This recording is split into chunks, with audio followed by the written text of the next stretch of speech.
I wanted to talk to you guys about some of my favorite products and favorite brushes that I use every day to do my everyday natural makeup. It's something that I talk to my friends about a lot, and I thought, you know, if there's these products that I really believe in and I really love using, and I've got tips and tricks on how I like to use them, that it might be beneficial for some of you guys as well.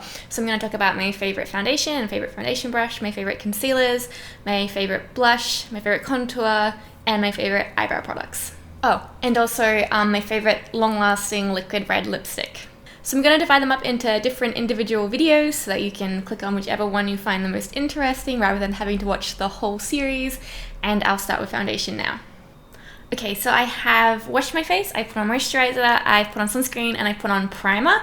I haven't, really seen much of a difference between the different primers that I've used. One hasn't ever stood out and been like, this is the best primer ever. So, use whatever you feel comfortable with. Using the Hourglass Veil Mineral Primer because it's really highly recommended online and on like Reddit's Makeup Addiction and stuff, so I bought it. But it is very expensive, and I'm not sure if I will repurchase it, like if it's worth the higher cost for it, and I'm just gonna I don't really see much of a difference. And the other thing is, primer is supposed to make your makeup look better, have a better, kind of surface to work with, and make your makeup last longer throughout the day.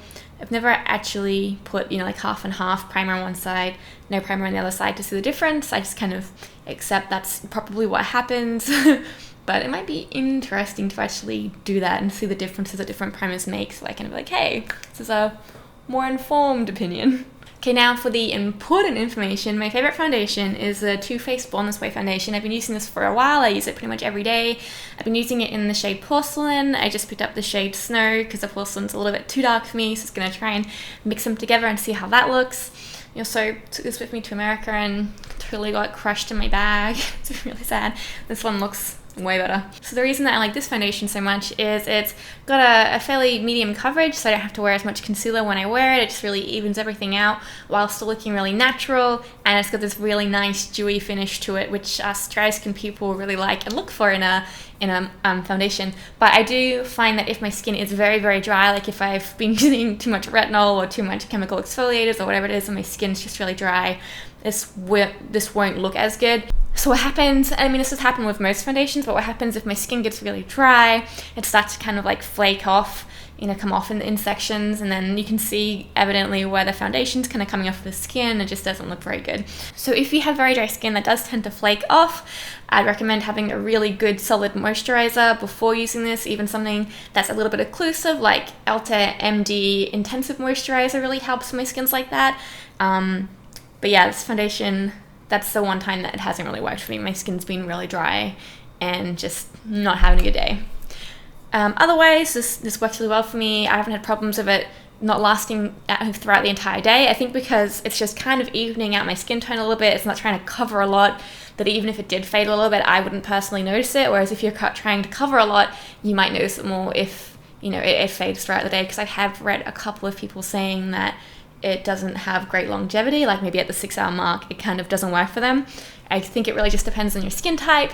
If possible, I always recommend going and trying to get a sample of the product. I'm pretty sure Sephora gives out samples of products. You can take it home, you can implement it into your everyday routine. You can see how it wears on your skin, how it lasts throughout the day before you go out and buy it, so that you're not, wasting money or having to return products that you don't like. Alright, so let's mix up two of these shades on the back of my hand, and I'll show you the differences between them. So you can see that one is, see if you can focus it, a little bit darker than the other. Just gonna kind of rub these together. I think as well, like as a person, I'd rather go a little bit lighter than a little bit darker, just because I really love pale skin. Let's see how this looks. I think that's okay. So I usually put it on the back of my hand and just kind of dot it around my face to make sure I get even coverage if I need like a little bit extra. So if my chin is the main area that I want to kind of cover up, I'll put a little bit more on my chin. Bring it down your neck so that in case the shade doesn't exactly match your skin tone, which is pretty common with foundations, it's not going to be like a telltale sign where your face is a different color from your neck. So I get my brush and I get the excess at the back of my hand. Now this brush is a Sigma Flat Kabuki F80. They did send this out to me to try for free, which is really nice of them, but I had no obligation to use it or to review or any of that stuff. And I am super grateful that they sent it out to me because it is my favorite foundation brush. Ever since I got it, this is pretty much all I use. I haven't gone back to any of my other foundation brushes, so I do highly recommend this. I did go out and buy a second one of these after they sent me the first one for free because I liked it so much that I wanted it in my makeup kit. So I'm going to use this to blend out the foundation. So I usually start at the forehead and blend my way down. I think if you go against the grain of your hair, it can kind of catch and just display all these little peach hairs that you probably don't want to have on display. And I'm one of those people that I tend to go over the eyelids and over everything. Some days I just don't feel like wearing eyeshadow. If I don't have time for it, I won't. And having the foundation there can help kind of even out any discoloration around my eyes. The skin there tends to be a little bit darker and browner than the rest of my face, for whatever reason. I'm blending it down my neck. So you can see it's got quite a medium to even full coverage. Covers a lot. Just gonna go out and any areas that looks a bit thicker than others, keep working it in. So if you have any problems with it looking a bit too thick or too heavy or has too many lines or anything like that, I usually use a damp beauty blender and I go over everything just to smooth out any lines left in the foundation, anywhere it's gotten too thick. I kind of like to have a lighter coverage in general, so if I use a beauty blender over the top, it just makes it look a little bit more natural. And I tend to, as you can see, just kind of bounce it off my skin. Especially over the eyes where that can kind of get into your eye crease and crease there.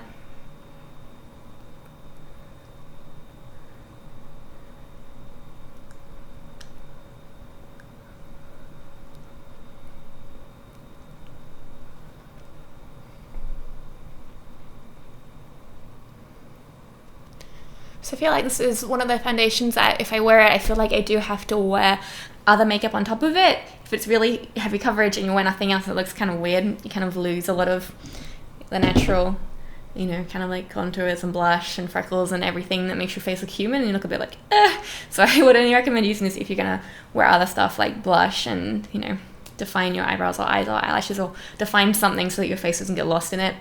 It's not really a good one for wearing like with no other makeup. Heavy coverage in general. But I'll do a close-up now so you can kind of see the way it sits on my skin. So you can see it's quite dewy and quite reflective. I do really like this foundation. If you want to see how it looks with makeup applied on top of it, you can check out the other videos in the series, which I'll link at the end here.